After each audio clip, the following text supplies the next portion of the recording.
Hi hello ನಮಸ್ಕಾರ, welcome back to our YouTube channel. ಇವತ್ತು ಜಾತ್ರೆದು ವಿಡಿಯೋ ಮಾಡ್ತಾ ಇದ್ದೀವಿ. ಜಾತ್ರೆಗೆ ಬಂದಿದ್ದೀವಿ ಎಲ್ಲರೂ, ನನ್ನ ಸಿಸ್ಟರ್ಸು, ನಾನು, ನನ್ನ ತಮ್ಮ ಎಲ್ಲ ಜಾತ್ರೆಗೆ ಬಂದಿದ್ದೀವಿ. ಇನ್ನು ಸ್ಕಿಪ್ ಮಾಡಿದೆ ನಮ್ಮ ವಿಡಿಯೋ ನೋಡಿ, ಏನೇನೆಲ್ಲ ತೊಗೊಂಡ್ವಿ, ಏನು ಮಾಡಿದ್ವಿ ಜಾತ್ರೆಯಲ್ಲಿ ಅಂತ. ಇವತ್ತು ಕಾಯಿ ಓಡಿಸ್ಕೊಂಡು ಮೊದಲೇದಾಗಿ ತೇರಿ ಕಾಯಿ ಓಡಿಸ್ಕೊಂಡ್ವಿ. ಭರತುಣ್ಣಿಮೆ ದಿನ ಜಾತ್ರೆ ಆಗಿತ್ತು. ಬಟ್ ನನ್ನ ಡೆಲಿವರಿ ಆಗಿದ್ದರಿಂದ ನಾನು ಹೋಗಿರಲಿಲ್ಲ, ನನ್ನ ಫ್ಯಾಮಿಲಿ ಹೋಗಿದ್ದರು. ಇವತ್ತು ನಾನು ಹಾಗೆ ಒಂದು 3-4 ದಿನ ಆದಮೇಲೆ ಸ್ವಲ್ಪ ಕ್ರೌಡ್ ಕಮ್ಮಿ ಆಗುತ್ತಲ್ಲ, ಆವಾಗ ಹೋಗಿ ಅಡ್ಡಾಡ್ಕೊಂಡು ಬಂದ್ವಿ. ನನ್ನ ತಮ್ಮ ನನ್ನ ಮಗಳಿಗೆ ಬಳೆ ಕೊಡಿಸ್ದ.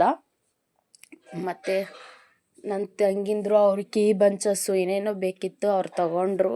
ಮನೆಗೆ ಈ ಥರ ನೋಡಿ ಮುಂದೆ ಹಾರಗಳು ಹಾಕೋದಕ್ಕೆಲ್ಲ ತುಂಬ ಚೆನ್ನಾಗಿದ್ವು. ಹೇರ್ ಬ್ಯಾಂಡ್ಸು, ಕ್ಲಿಪ್ಸು ಎಲ್ಲ. ಹೇರ್ ಬ್ಯಾಂಡ್ ಒಂದು ತೊಗೊಂಡ್ವಿ. ಹೇರ್ ಬ್ಯಾಂಡು, ಈ ಥರ ವೆನೈಟಿ ಬ್ಯಾಗು ಎಲ್ಲ ಚೆನ್ನಾಗಿತ್ತು. ಹೆಣ್ಮಕ್ಳಿಗೆ ಅನಿಸುತ್ತೆ ಇದು ಜಾತ್ರೆ ಅಂತ ಹೇಳ್ಬೋದು, ಗಂಡು ಮಕ್ಳಿಗಿನ. ಹೆಣ್ಮಕ್ಳಿಗಾದರೆ ಈ ಕ್ಲಿಪ್ಪು, ಸರ ಎಲ್ಲ ಅವ್ರದ್ದೇ ಅಲ್ಲ ಇದು ಎಲ್ಲ. ನನ್ನ ಮಗಳು ಎಲ್ಲಿ ಕೇಳ್ತಾಳೋ ಏನೋ, ಇವಾಗಂತ ಚಿಕ್ಕವಳಿದ್ದಾಳೇನ, ಮುಂದೆ ಈ ವರ್ಷಕ್ಕಲ್ಲೇ ಅವಳು ದೊಡ್ಡೊಳಗಿರ್ತಾಳೆ. ನಾವಂದರೂ ಬಳೆ ಒಂದು ಜೊತೆ ಬಿಟ್ಟರೆ ಏನು ತೊಗೊಳ್ಲಿಲ್ಲ, ಗೊಂಬೆ ಗಿಂಬೆ ಏನಕ್ಕಂದ್ರೆ ಇನ್ನೂ ಚಿಕ್ಕವಳಿದ್ದಾಳಂತ ಹೇಳ್ಬಿಟ್ಟು ಮಂಡಕ್ಕಿ ಖಾರ ಎಲ್ಲ ತೊಗೊಂಡು ಈ ಥರ ಫ್ಲವರ್ ಪಾಟ್ಸು, ಶೋಕೇಶ್ ಅದೇನೋ ಪೀಸ್ಗಳೆಲ್ಲ ಇದು ತುಂಬ ಚೆನ್ನಾಗಿದ್ದು. ಆದರೂ ತೊಗೊಂಡಿಲ್ಲ ನಾವು ಪ್ಲಾಸ್ಟಿಕ್ ಐಟಮ್ ಎಲ್ಲ. ಸರಗಳಂತೂ ತುಂಬ ಚೆನ್ನಾಗಿ ಬಂದಿದ್ದು. ಸರಗಳು ಎಲ್ಲ ನಮ್ಮ ಮನೆಯಲ್ಲೇ ತುಂಬ ಇದ್ದಾವೆ, ಅವನ್ನೇ ಕರೆಕ್ಟಾಗಿ ಹಾಕೊಳ್ತಾ ಇಲ್ಲ ಅಂತಂದೇಳಿ ನಮ್ಮ ಮನೆಯಲ್ಲೆಲ್ಲ ಬೈತಾ ಇದ್ದರು. ಸರಗಳು ಕೊಡಿಸ್ರಿ ಅಂತ ಕೇಳಿದ್ದಕ್ಕೆ. ಡಾಲ್ಸ್ ಅಷ್ಟೇ ತುಂಬ ಚೆನ್ನಾಗಿದ್ವು. ದೇವಸ್ಥಾನದಲ್ಲೆಲ್ಲ ಎಲ್ಲ ಲೈಟಿಂಗ್ ಸರ ಹಾಕ್ಸಿದ್ರು, ತುಂಬ ಚೆನ್ನಾಗಿತ್ತು ದೇವಸ್ಥಾನದ ಮುಂದೆ ನೋಡಲಿಕ್ಕೆ. ಈ ಥರ ಇದೆ ನಮ್ಮೂರ ತೇರು. ಆದರೂ ಎಲ್ಲ ಅರ್ಧಕ್ಕರ್ಧ ಜಾತ್ರೆಗಳೆಲ್ಲ ಹೋಗಿದ್ವು.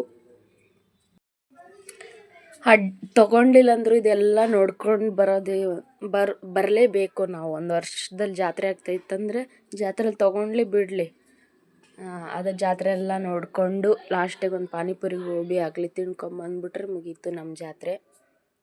ನಮ್ಮಮ್ಮ ನೋಡ್ತಾ ಇದ್ದಾರೆ ಜುಮ್ಕಿ ಇದು ಕಿವಿ ಓಲೆದೆಲ್ಲ.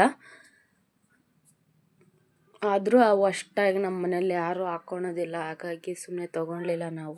ಸರಗಳು ಎಲ್ಲ ತುಂಬ ಚೆನ್ನಾಗಿ ಬಂದಿದ್ವು ಇವು. ಈಗ ಮೊಬೈಲಲ್ಲೆಲ್ಲ ಆರ್ಡ್ರಕೊಂಡು ತೊಗೊತಾರಲ್ಲ, ಆ ಥರದ್ದು ಎಲ್ಲ ಬಂದಿದ್ವು. ಅಮ್ಮ ಯಾರಿಗೆ ರಂಗೋಲಿ ಹಾಕಕ್ಕೆ ಬರಲ್ಲ, ಈ ಥರ ಪ್ಲೇಟ್ ಮೇಲೆ ಇಟ್ಟು ಅದು ಈ ಥರ ರಂಗೋಲಿ ಉದುರಿಸಿದ್ರೆ ಎಲ್ಲ ಚೆನ್ನಾಗಿ ರಂಗೋಲಿ ಬರುತ್ತೆ. ಆ ಥರದ್ದೆಲ್ಲ ತುಂಬ ವೆರೈಟಿ ಇದ್ವು. ದೇವ್ರದ್ದು, ಪಾದದ್ದು, ಶಿವಂದು ಎಲ್ಲ ಇತ್ತು. ಅದು ಇಷ್ಟ ಆಯಿತು ನನಗೆ. ಮತ್ತು ಇದು ಉಪ್ಪಿನ ಬಾಟ್ಲಿ, ಅಂದರೆ ಉಪ್ಪು ಹಾಕೋ ಗಾಜಿನ ಬಾಟ್ಲಿ ತುಂಬ ಚೆನ್ನಾಗಿದ್ವು. ಇದು ಒಂದು ನಮಗೆ ಯೂಸ್ಫುಲ್. ಇದೊಂದು ತೊಗೊಂಡ್ವಿ ಏನಕ್ಕಂದರೆ ಉಪ್ಪು ಪ್ಲಾಸ್ಟಿಕ್ ಡಬ್ಬೆಲೆಲ್ಲ ಹಾಕ್ಬಾರ್ದಲ್ಲ, ಅದಕ್ಕೆ ಗಾಜಿನ ಬಾಟ್ಲಿ ಒಂದು ತೊಗೊಂಡ್ವಿ. ಸ್ಪೂನ್ಸು ಇವೆಲ್ಲ ಅಂದರೆ ಸೆಕೆಂಡ್ ಕ್ವಾಲಿಟಿವು ಅವು, ಆದರೂ ಒಂದೊಂದು ಪೀಸೆಲ್ಲ ಈ ಥರ ತೊಗೋಬೋದು. ಗಾಜಿನ ಬಾಟ್ಲಿ ಉಪ್ಪು ಹಾಕೋದು ಅದೆಲ್ಲ ತುಂಬ ಚೆನ್ನಾಗಿತ್ತು. ಅದೊಂದು ಇಷ್ಟ ಆಯಿತು ನಮಗೆ. ಈ ಡಾಲ್ಸು ಇವು ಕೂಡ ತುಂಬ ಚೆನ್ನಾಗಿದ್ದವು. ಇಷ್ಟೇ ಎಲ್ಲ ಜಾತ್ರೆ ಅಡ್ಡಾಡಿಕೊಂಡು ಮನೆಗೆ ಹೋದ್ವಿ. ಯಾರು ಸಬ್ಸ್ಕ್ರೈಬ್ ಮಾಡಿದೆ ನಮ್ಮ ವಿಡಿಯೋ ನೋಡ್ತೀರಾ ತಪ್ಪದೆ ಸಬ್ಸ್ಕ್ರೈಬ್ ಮಾಡಿ. ಮತ್ತೊಂದು ಹೊಸ ವಿಡಿಯೋದಲ್ಲಿ ಸಿಗ್ತೀನಿ ನಿಮಗೆ ಅಂತ ಹೇಳ್ತೀನಿ.